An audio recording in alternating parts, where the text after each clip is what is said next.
Our guest speaker for today's 2013 Philippine Law School Commencement Exercise, Honorable Maidas P. Marquez, Supreme Court Administrator of the Philippines, sir. President of the Philippine Law School, Ma'am Sabina Lacson, the Executive Vice President, Mrs. Rosalia Capawan, Ma'am,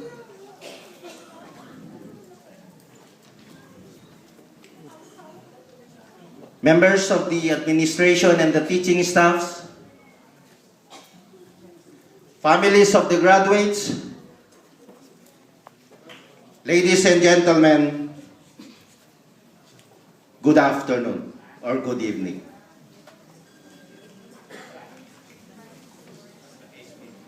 My co-graduates, it is my pleasure and honor to stand before you in this memorable culmination of our lives. Majority of us here are already our second profession.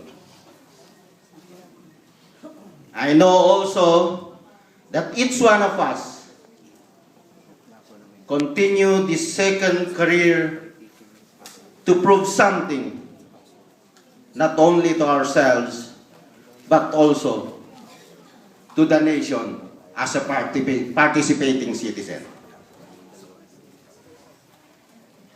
Philippine Law School is so dear to me. As a father of 3, and of course, a husband of 1.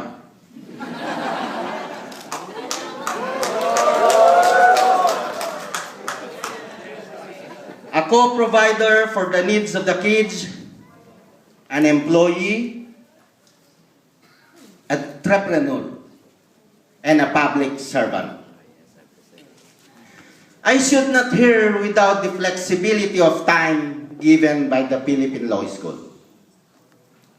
The only not law school who offers complete night study suitable for working individual and ambitious parents like me.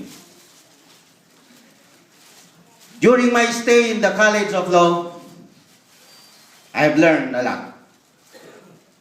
I ascertain the difference between a fact and an assumption, between reason